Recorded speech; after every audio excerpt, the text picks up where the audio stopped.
There's a lot of effort from the government to turning Lombok into the next Bali, and the idea has been floated for over a decade or more. We've seen that. And with the Mandalika project and everything, now you start to see that, oh, okay, we want to have more alternative other than Bali.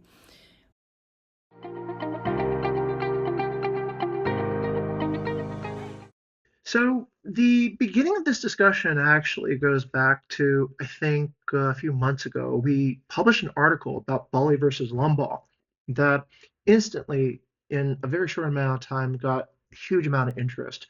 So recently, I also did an analysis looking at 3D spatial maps comparing Airbnb reviews in Bali versus Lombok. And clearly, Bali had a much larger amount of proven, say, bookings and stays. And I think, Ibu Sekar, you approached us and said that there's a fundamental principle that we should be aware of where Lombok will never be the same as Bali. So we're here to seek your knowledge. We're here to seek your facts and information, your guidance to how you see this as an economist. What are the first principles? What are the things that you as an economist can understand about these different marketplaces that, let's say, casual observers are missing? Okay, so I think that's a great question, and it's also a very good Right. observation. And you're not alone in thinking that. I think, Okay. there's a lot of effort from the government to turning Lombok into the next Bali, and the idea has been floated for over a decade or more. We've seen that. And with the Mandalika project and everything, now you start to see that, oh, okay, we want to have more alternative other than Bali. If you look into the difference, I'm not saying that Lombok will never be Bali, but I think it has to have its own identity. And I think we can talk about more of it later. But when you Okay. look at progress, I think you need to look into the infrastructure, be it hard infrastructure Yes. or the soft infrastructure. Okay. Hard infrastructure, for sure, you have gaps. Bali has decades of infrastructure development. Roads, you have Correct. ports, you have airport, and Lombok is still catching up. We Mhm. know that the Mandalika project brought a lot of hype. It brought a lot of hope with the new roads, the hotels now. I went to Mandalika before the circuit was built. And there's only Okay. one hotel in Kuta. Now you have more. So that's okay. There's the new things that's happening there, which is great. But beyond that Oh, Ibu area, Sekar, just for a yeah. quick one, for a reference, Hmm. because maybe some of our audience is not familiar with the Hmm. Mandalika project. Could you tell us a little bit more about what is this headline project that the Mandalika project, please? Yeah. If you're a sports fan, especially MotoGP fan, you for sure that Indonesia is one of you in the calendar now. We have a lot of MotoGP events in Malaysia and Thailand. Now it's coming to Indonesia. So basically, you have project around the MotoGP circuit. But other Got than it. that, beyond that area, I think the island is still lacks of infrastructure, and that makes Hmm. Bali still accessible and also very attractive. And if you look at the soft infrastructure, hard infrastructure is really important, right? You need the road, you Yes. need the airport, you need the ports, you need the hotels and everything like that. But beyond that, you have soft infrastructure. For example, you have the cultural and tourism appeal. Bali is very unique in a way that it's strong Hindu culture, you have temple architecture, you have spiritual tourism, you have the yoga movement, and all of the Ubud style is very different than Canggu style, for example, and that Correct. blends seamlessly with modern tourism. Lombok is predominantly Muslim Sasak culture. It's different, Hmm. not worse, Okay. obviously.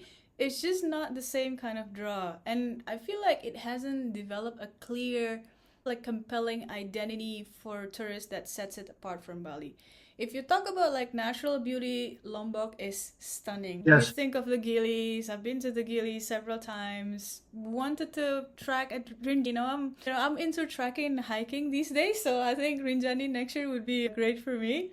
And then you have Excellent. the uncrowded beaches, the quiet beaches. I went to the eastern part of Lombok several years ago. I stayed at this a beach Mhm. camp. I think it's called Jiva Biloam. It's great. My own private beach. Everything is great. But it Yeah, hasn't had the same global exposure as Bali. I think I see. marketing and storytelling around Lombok haven't reached the same hype or like fever pitch, especially for Hmm. tourists that flying internationally. You get comparably same nature experience. You can go to Mount Agung, right? And still get like the same sunrise when you're at Rinjani, for example. So it's I see. Okay. something that like sets Bali apart from Lombok.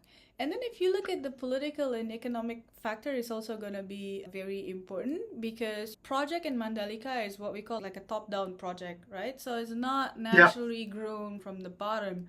So I feel it's still very patchy and Yeah. high development in Lombok. I feel like it's not the same. Bali started from like a very quaint, small surfer town, and then it Hmm. grows so much bigger for the next 3, 4 decades. But Lombok, Correct. it feels like very top down. So Yes. yeah, I think that's at the moment that's what sets Bali and Lombok apart. You've made some stunning observations, and so what I'd like to do is to unpack some of these particulars and their relationship with each other. So there's hard infrastructure, soft infrastructure, and we've taken a look at both categories. How would you say essentially is the coordination that happens? Is it a chicken and egg problem? So we see, let's go with the top down versus bottom up because I think that's a really good insight. Bali does have a organic approach where people who are initial, let's say, fans of an area, they decide to come back to that area. They decide to support, I guess, local accommodation and local food and beverage and local experience providers. And then you do have this organic growth that then evolves into it's almost like Bali is a platform that then, people who are thinking about opening hospitality entrepreneurship develop on. And that has its pros and cons too, right? Without a central organization, that's probably why we see congestion and these other factors. But because of this organic sort of growth, we sometimes are a little bit behind our infrastructure. Whereas it seems like Mandalika has maybe the opposite problem, right? They planned a lot of infrastructure and yet the organic growth hasn't turned over yet. Have you seen essentially any particular coordination that happens before, or how does, let's say, the coordination of infrastructure tie together with the emergence of soft infrastructure such that the timing then gets better? Because the constant thing that I've observed is that wherever there's, let's say, top-down planning, it doesn't necessarily connect to the sort of bottom up. And so if those two can be actually paired together, it would actually form, let's say, the possibility. But I'm also listening to what you're saying that Lombok just doesn't seem to have enough of a distinct identity from Bali that you can get a similar experience in Bali, and it's probably less expensive in terms of its you have to go to another island again, another hop away. Okay, those are really good. But as an economist, what sort of would be the early indicators, the proxy indicators that Lombok was about to actually get everything together and maybe take off and challenge Bali in terms of its popularity in tourism, you think? Yeah, it definitely is. Feels like a chicken and egg problem because where should we focus on first? Is it the soft infrastructure or hard infrastructure? But I think if you Hmm. look at like a more organic tourism economy, it should grow along the infrastructure. And for example, if you look at Labuan Bajo, oh my God, I love Yep. Komodo. Like I've been there, I don't know, like 5 times, 6 times. Never get Hmm. always something new to visit.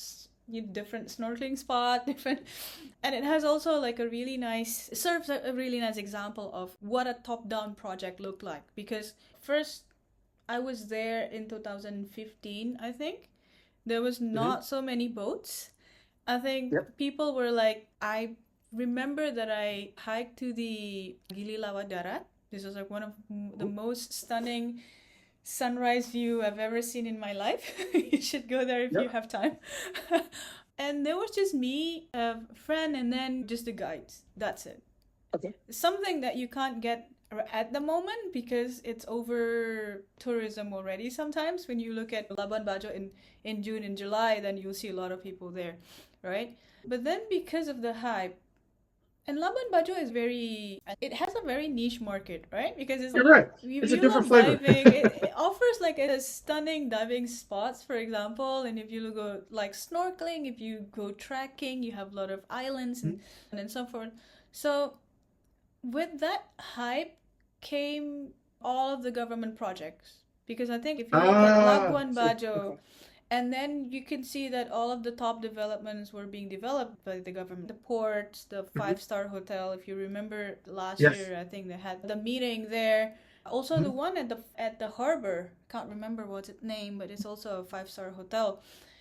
You're right. I saw that too. Yeah, there's a Yeah, and construction then for a new hotel you near the now harbor you in Labuan have Bajo. like Maldives style type of, yeah, like over the water Uh-huh. type of villa, and that's happening because a lot of the infrastructure are being pushed by the government agenda, right? So that's I one of see. the example of a top-down approach, which I see. actually is also been done in Mandalika, but Mandalika is even more segmented because it's basically built around the MotoGP circuit. I see. Komodo, you can go all year round except probably November till January, because then you will have the rainy season. Like the wave will be like the sea will be very choppy. But Okay. yeah, I think things should be growing more organically in Lombok. Mandalika is great, but other part of Lombok is basically still untouched. And I feel like Okay. you need local entrepreneur, you need local government to create or like basically just to work with the potential that they have in the area. I see. That's actually a very fascinating point, and we've already bridged into the second question, Rama. I think we can advance the slide and go into this next question. So it sounds like in certain cases, the government will listen and anticipate a flourish of social media activity, of consumer interest before moving ahead and developing, let's say, the infrastructure to facilitate larger amounts of, say, boats being docked in Labuan Bajo, larger amounts of roads that are being built to connect the city to all the other beach areas. And so what differences do you see in, let's say, the history and approach? We talked about Bali already, but do you see any differences in, let's say, the approach that the situation has been in Labuan Bajo versus Lombok? And do you see that's a more promising situation that's happened in Labuan Bajo, or is there something that's like a microclimate in each area? I specifically asked because I'm thinking that if you're going to be talking about like more micro entrepreneurs starting their own businesses, it seems like Lombok would be a more fertile area because of its proximity to Bali. So you already have a kind of a high concentration of the skill, know-how, and also the maybe the tools and everything there. But I do recall this fact that Labuan Bajo sits on a particularly strong port, that they have like a deeper water port that allows for container to dock there, and so they can have access to, let's say, heavier machinery or some facts about that. But I'm curious to see, do you see any differences in the sort of coordination of early tourism in those two areas? When we want to look at these things, it's like you have to look at the core concepts or like the building blocks before we draw any kind of conclusion. So Okay. the first, I think when you talk about the principles and the potential, I think you need to look at the comparative advantage. What does this region offer that is unique or significantly better than elsewhere? And Got I it. feel like Mhm. Lombok has so much of that. You have the natural beauty, you have the cultural heritage, which is still untapped, and then you have the adventure tourism, and then Labuan Bajo again is a perfect example because it offers something that no region has offered, especially Right. probably Raja Ampat, but it's so Yeah. expensive to go there. But it attracts like a very niche market, but they do it very well. It's a See. verge of being over touristed, but you see the difference between Labuan Bajo and Lombok, right? Because Lombok offers like a wide array of things where Labuan Bajo it's a very niche, attract very niche market. Then quote unquote, it's easier to develop Labuan Bajo than That makes Lombok. sense. And then Got it. when you look at, for example, complementary infrastructure, so we're not just talking Yeah. about roads, we're not talking just about the airport, but also accommodation, sanitation, safety, right? I don't know. Mhm. Now people work while they're on a holiday, internet access, for example. So It's a more tourism, fundamental than toilet paper sometimes. Yeah, so tourism absolutely. is a Yeah. composite good. So it's a good, and it's a composite good. It's a product that includes Right. all different kind of things. You need the quality of food. That's why I love Bali, because the food scene is insane. I love Jogja, It is but one of the best it's in the you know world. it's lacking on that front for me. And then you need to provide safety. People, where do they sleep? The movement of people. Can they rent their own car? Should you rely on local guides, for example?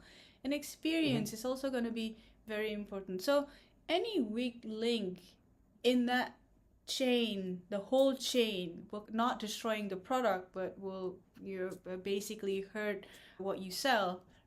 And then if Yeah. you look at the human capital, this is something that's very important because I went to Sumba. Have you ever been to Sumba? Stunning, I think stunning. I've been to Sumba. I was on a jalan one time and I got myself to Pulau Moyo, so I must have crossed either Sumba or Sumbawa. I It's forgot. Sumbawa. Yeah, Sumbawa. Okay, then I haven't been to Sumba. Yes, Sumbawa. Sumba is in the southern part of the Sumbawa Island in that Komodo Island archipelago. But anyways, natural beauty, stunning. You have one of Mhm. the best hotel there in the world, like the Nihi Sumba. That's right. But if you look at the quality of the hospitality, okay, do we have people with hospitality, with service, Mm, language yeah, skill, logistics yeah. skill? Are the local willing to participate in tourism as well? Or you Bottleneck need on human to capital. import people, labor Yeah, from Java, for example? expensive. And that Yeah, happens a yeah. lot in That's Bali. right. I Yeah. think if you live in Bali, I live in Bali part time now for almost 5 years. A lot of people from eastern part of Java, they migrate to Bali to work, for example. Correct. Can we import more people to Lombok, for example? Can they create, or like the local community could actually be a part of the tourism rather than just importing labor from other? And the level of hospitality in Bali is crazy. Oh yeah. Lombok, Sumba, Labuan Bajo, they're still lacking, Right. especially when you look at a more like rural part of the Right. island. Now, one thing that's very interesting, again, I went to Flores Island, so I did the overland trip from Ende. So basically, you go from Ende and then you hike to the to crater, and then from Hmm. Ende you go overland trip to Labuan Bajo. That takes 2 3 days. And Okay. then we stopped by at this hill where you can see the rice terrace that looks like a spider web. And Correct. then I talked to one of the guide. He's very young. I think he's, I don't know, in his elementary school, or Oh wow. probably, Child labor. yeah. And I asked him, what do you want to be when you grow up? And he said, I want to be a tourist guide. Oh wow. And that is something Fascinating. that's powerful in a way that now the local people see that there's a potential in tourism, Correct. and then from there they develop some sort of like hospitality, and they learn the language as well. I try to speak English with him, he can talk to me in English, so it was great. It was something that I feel like as a local community you also need to embrace the potential that the tourism industry would bring to your region. So it sounds like there's, let's say, in the context of looking at tourism, there's human capital. And human capital is related to culture appreciation and also education and getting people ready for Mhm. interfacing And a in local, also hospitality. local attitudes toward the tourism itself. Yeah. Do you see a different attitude in Lombok versus Bali in its approach towards tourism? Not necessarily. I think, first of all, I think it's pretty unfair to compare Bali and Lombok because Bali has been like a tourist destination since 1970s. A head start. And A if head you start. look at Lombok, it's already been, people know Lombok max 2 decades, I think. I think Lombok is Mhm. still behind in a way that it's not developed as much because Bali is 20, 30 years ahead, right? I feel like Balinese, they're accustomed to having guests, quote unquote, Ah, like yeah. tourists, right? That's a part of Mhm. their daily life. Like you see tourists everywhere. You live in Canggu, you go to a restaurant, there's no Indonesian there. Everyone is like bule, right? Yeah, yeah. Become a suburb of And then from Melbourne. from Mhm. having foreigners in your community, you started to like act towards how do we adapt with the foreign tourists into our life. Got it. This is something that's been I know, being there in Bali for a generation might not I happen in see. Lombok because there's not much exposure to foreign tourists as in Bali. So I'm not saying that there are no good local attitude, for example. I'm not saying that. It's just that they're in a very different development stages in terms of adapting to the tourism. Yeah.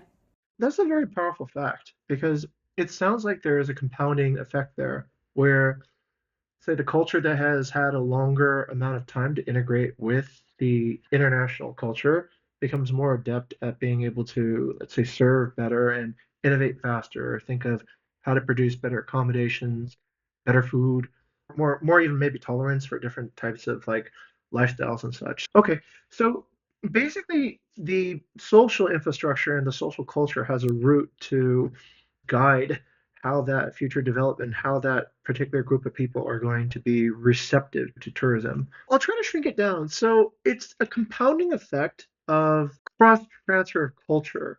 So the longer two cultures have been in contact, the more this cross transfer of culture has happened, which makes each culture essentially more aware of how to serve the other, right? So the expectations are more aligned. This might be the one of the core principles actually of why we see greater amount of diversity in food, world-class standards in hospitality, is that Bali's just had a longer time to practice these traditions and these innovations. And that once started becomes difficult to catch up to because essentially you've already created a kind of a scaling effect there, right? You have a lot of people who are already tuned into how to actually product, market, and deliver services and experiences that people will already like. Okay. Would that be a fair summary or conclusion of your previous statement, Ibusaka? Yeah. I think that's a very good summary of what's going on. By the way, when you talk about first contact, I remember Star Trek, Live Long and Prosper. But yeah, I think you sum it up really great. Yeah. Okay. Okay, so maybe that's an established principle of cultural capital. So once a culture has, let's say, had a longer contact with another culture, then there is a bit of a compounding effect that we can see there. Okay, interesting. Okay, question three. We're moving really quickly. We've seemed to touch upon question three already. Yeah, let's go to question four. Question four is a great question at this point. So we're trying to understand holistically, and based on your experience as a researcher in economics, there's been, I'm not clear actually what the position these days of the Indonesian government, local versus central, Jakarta versus each region, on the equitable distribution of tourism. During certain presidential administrations, it seemed like it was going towards more diversification. Let's give like each region of Indonesia a better chance at capturing tourism, such as Bajo, such as Mandalika and Lombok, such as Jogja, Lake Toba. So is this particular, let's say, direction the central government and the local governments want to work in? What are the interplays that are happening that we might see or not see? And how does that also take into effect I don't know how many stakeholders are in this game. Of course, we see that there's large family wealth, national sovereign funds involved in making these big moves on the marketplace. There's the local politics, of course. There's the soft infrastructure. So, can you give us a glimpse at like top-down planning actually works? What sort of does go into as an economist? I'm guessing you might possibly are very frequently invited to discussions about opening certain sectors. And do you see like what are the primary principles or points in those discussions in terms of how the commitment the government wants to see in terms of developing new tourism regions? Okay, so I think that's a great but very complex question. Let me start with Very like nervous. pointing out the fact that you have to have a unique selling point for anything that you not try to Correct. sell. And I feel like each destination, for example, Lombok, it needs its own identity. So it can't be just Okay. like Okay. less crowded Bali. Right. It should Right. be Right. more Right. than that. And then you need to tap Got it. into a lot of different potential that I talked to you about. Say, for example, the Muslim Sasak culture, for example, Mount Rinjani, which basically offer like one of the best hiking, trekking experience in Indonesia, for example. And then you have all of these great surfing spots, for example. So it needs its own identity. Like Jogja, like Labuan Bajo, whichever you want to go, it has to have its own identity. It can't be just like Correct. less crowded Bali or less crowded Jakarta. I don't know. Is there anything like that? Quickly following up. I'm going to hit the iron while it's hot here. Sorry to interrupt, but this is a great follow-up question. Whose job is it to build the identity? Mm. And we ask because we see that this part is confusing. Is it the responsibility, you think, of, let's say, influencers to discover and champion and promote an area? Is it the Indonesian Tourism Board? Is Yeah. it just the power of local people and finding their own way on social media? How do you see essentially the distribution of responsibility for creating that unique experience in each particular region, and how is that generally allocated? Yeah. Who's deciding who's going to be responsible for this? Yeah. So I think it's a very complex, intricate dynamics between the government, the academics, the industry, and also a lot of that involve perception from the Correct. foreign tourists, for example. And if you want to peel it like layer by layer, for example, you need the government to set Yeah. policy, to provide the infrastructure, offer incentive, for example. And most of Correct. it are like top down. So, Yeah. the government in Jakarta, they set the priority zones. No, they set Mandalika as a priority zone. They develop Labuan Bajo as a priority zone, for example. And then Mhm. there has to be coordination with the provincial government, the local government essentially, that needs to like be self-reliant if the Mm, project from the government, from Jakarta, from the central government is being phased out, right? So correct. the government focuses on the hard development, the Yeah. infrastructure, but less on the soft infrastructure like the Of course. culture, the storytelling, or like the capacity Mhm. building. So they provide you with the infrastructure, but not necessarily the soft infrastructure. Now, Got it. where does the soft infrastructure coming from? And this is something that a lot of people in the academics, the university, the research institution, they can produce some kind of like tourism roadmap. We need master plan, we need training, we need to train people for hospitality, for example. What Yeah. happens if you don't have any university or training center in that area to train for hospitality? Mhm. Then it's not going to happen. Yeah. You should just rely Correct. people coming from Java, migrate from Java to actually Yeah. work in the Which we island. see a lot. And then, Yeah. of course, like the labor costs, because you want people to move from Java to this island. Of course, it's going to get much costlier than if you train your own local people to actually engage in the tourism. I see. So, private industry then moved in a way that they exploit, not in a bad way, exploit the top down hard development that's being set by the government, the training that's provided by the institution or university, and I see. private sectors are very nimble. They move fast. Okay. They Yeah. test the demand in real time. They Correct. respond to different like incentives, right? And they lead the development through packages, tour Yeah. packages, Sure. resort, Attracting or like demand. social media Yeah. marketing, or so.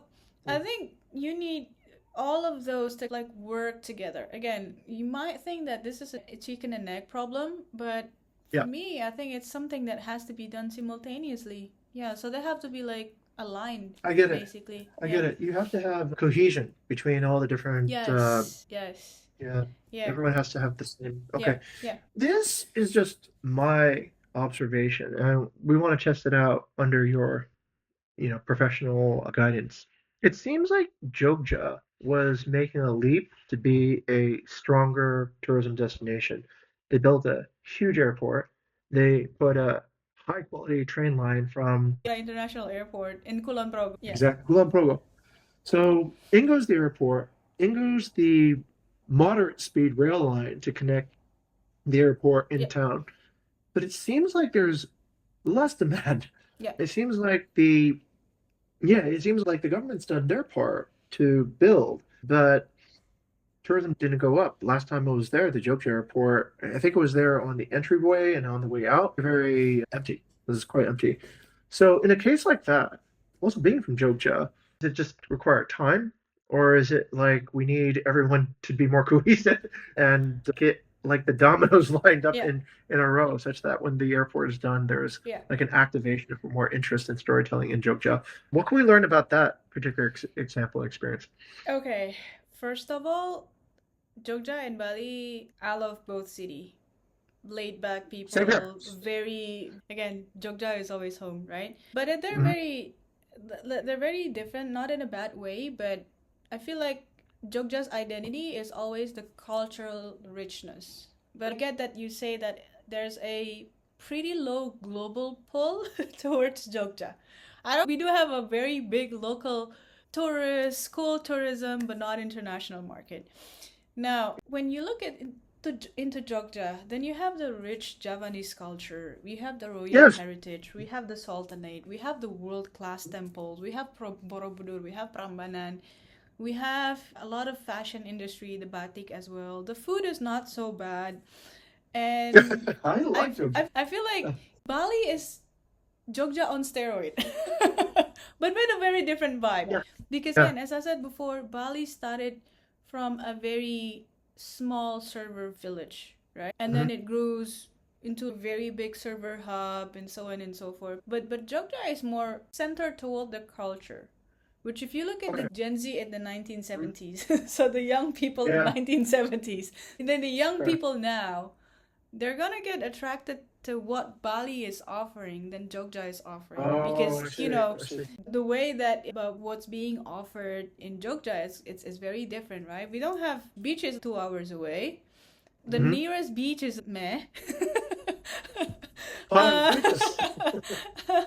but if you like some sort of like nature experience, like a natural beauty type of tourism, then Jogja is a little bit limited. It takes Okay. you 2 hours to go to the beach. Takes you Yeah. 2 hours to the very nice mountain, and all's being left is the cultural thing. If you don't like the cultural thing, then there's no point of going to Jogja, right? So I feel like there's a very different experience that you can get from Bali and in Jogja. Now, I'm not saying that this is the end of Jogja. No, because with all of the infrastructure, and now I don't know whether you have heard this or like but we have a very big hiking destination in Central Java. We have Mount Merbabu, we have Mount Prau, we have Yes, yes, Merapi, outdoors. Yeah. we have Mm-hmm. Sumbing, we Yeah. have the Dieng Plateau, right? They Hmm. offer like world class natural beauty. And That's true. going back Bali, Jogja, Bali, also traveled to Singapore for work. Now a lot of Hmm. people are putting their trekking pole into the backpacks. I'm like, oh, okay, so people are Yeah. coming for the hiking experience, right? And this is Hmm. something that we can offer more than just the cultural thing. You can also offer the hiking and trekking destination, and I think it Agreed. should be Agreed. big. There's a lot of options, and then you can package it into, I don't know, Ring of Volcano hiking trip, 3 days, 2 nights, for Right. example. An And experience and you have a the yeah. Mhm.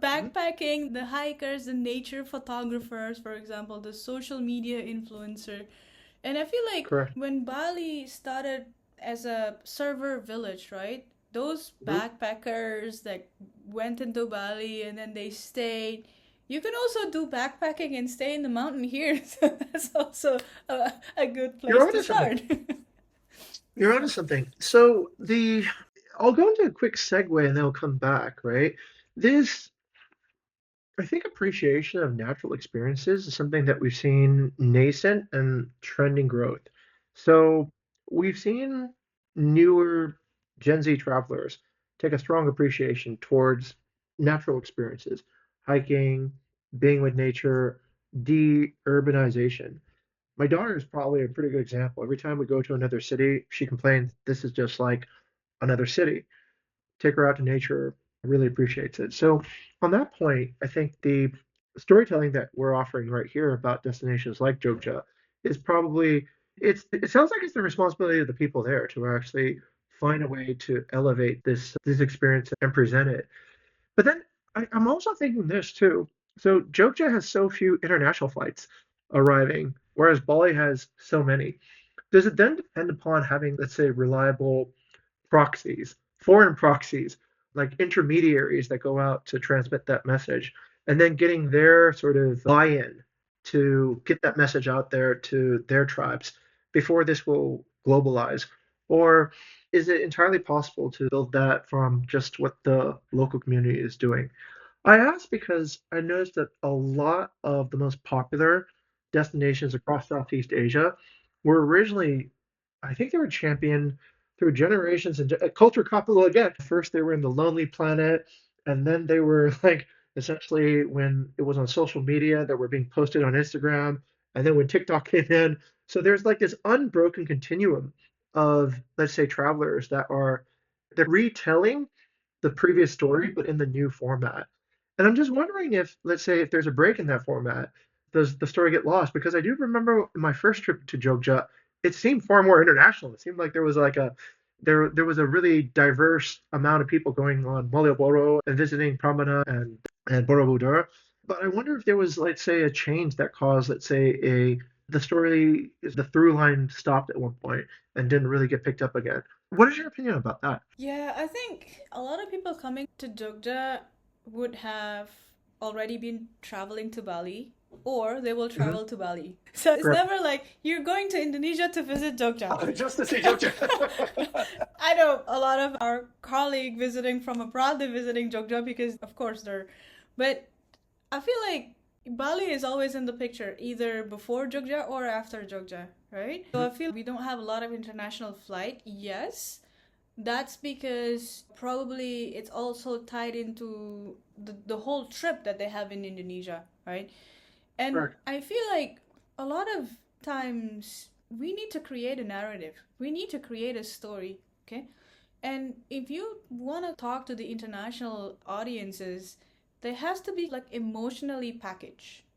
And Bali is I all, get it. I I get it. mean, Yeah. Something. Bali is everywhere. You see that, oh, okay, if you love yoga, then you have like a world class destination. If you want to go on a yoga retreat, for example, everything has to be like emotionally branded or packaged. Whereas Understood. Jogja, I think it's lacking of that. For example, even when you talk about like the hiking or trekking community, you said, it's biasa, right? It's just like a normal thing for us to do, but it's not.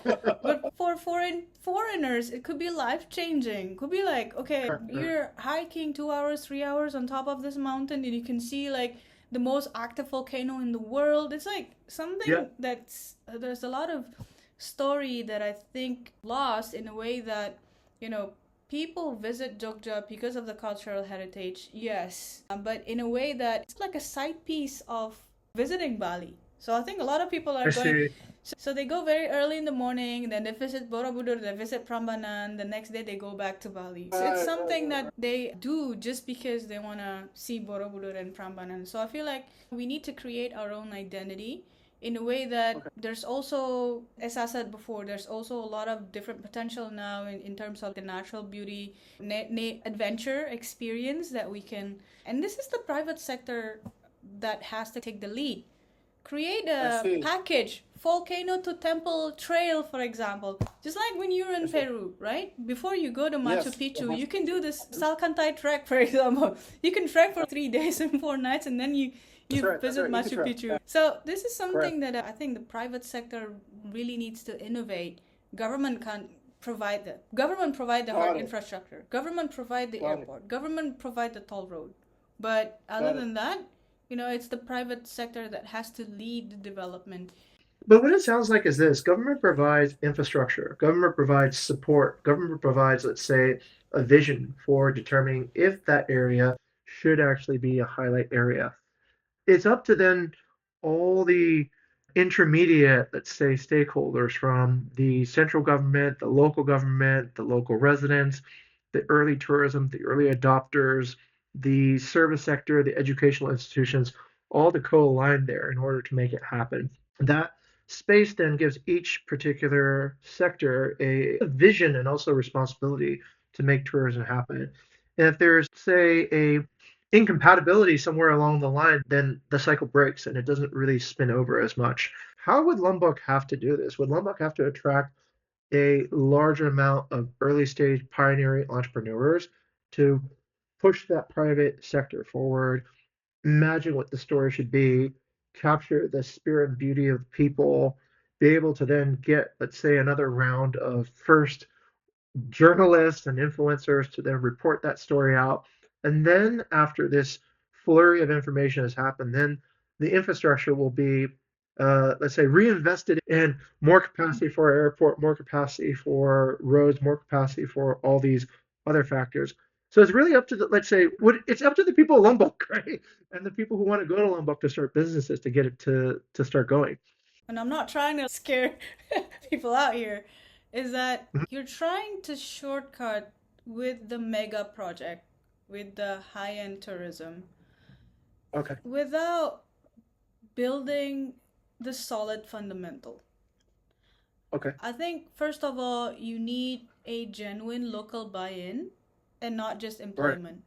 People need to Ah, understand that tourism is a part of their daily life. I'm not just working in a hotel. right. Actually being a part in developing the tourism in this region. So I there see. should be I local see. buy-in. And then you need local entrepreneurship. Probably you need to create, again, you need to create your own identity. You need to find your own rhythm. I think we need Mm, local entrepreneurship. We should learn from a lot of mistakes being done in Bali. For example, do low impact eco conscious development, for example. And then you need to like tap into the under promoted culture. Sasak culture, for yes. example, it has a very great potential. The food, the music, the crafts. So everything needs like organic growth. Understood. And as I said before, it's something that Bali experienced 40, 50 years ago, right?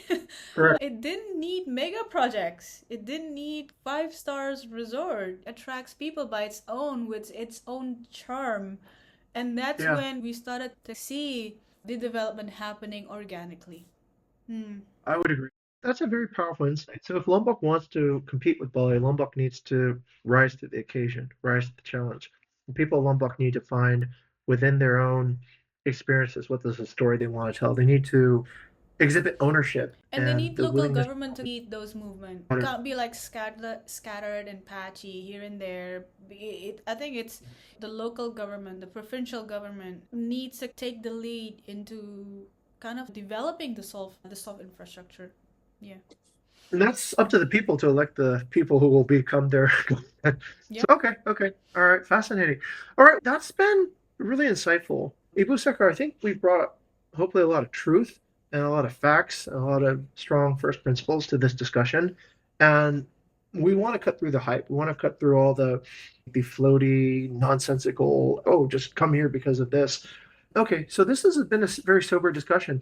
Do you have any final thoughts that you would like to share with our channel in like your predictions or your hopes or aspirations? And thank you so much. You have so many different layers of experience. It's very delightful. You have the personal experience, you've talked to the local people, you have the academic and also the sort of vision to see in the long and also in the immediate. What would your final remarks be for us today? Yeah, because I think I'm a part-time professor and also part-time traveler. That makes you very well qualified to do this. You're getting field study. That's fine. I think we can collab on some research. I would be really happy Absolutely, to. absolutely. We're very happy to share facts, figures. We collect a lot of information that we want Yeah, yeah, to have researchers analyze yeah. and give back to the people. Yeah. Yeah, so my closing statement would be first of all, thank you so much, guys, for doing this. I think this is a great effort to create like an awareness of Oh a yeah. lot of tourism and how to develop tourism in the areas like Lombok and Jogja. So I feel like it needs effort from everyone. As I said before, we need the government, we need the Agreed. academics, we need the private Agreed. sector. Very much agreed. Yeah. And unlocking potential basically is not easy. As I said before, you Agreed. need to create a brand for your region. You can't just say that Lombok is the new Bali, for example, or Lombok is the less crowded So why Bali. go, right? What why did you go to Lombok? Oh, because it's less crowded version of Bali. It shouldn't be like that. Oh, for In a shadow. example, Yeah. like why did you Mhm. go to Jogja? Oh, it's because it's something very important. Each region has their own brand, a powerful brand. And partnering with like international travel platform will also be very important. And some of those, we have local entrepreneurs, as I said before, but they have a very limited like capacity in a way that they do marketing, that they the capital that they have. So that's when Yeah. the local government needs to push.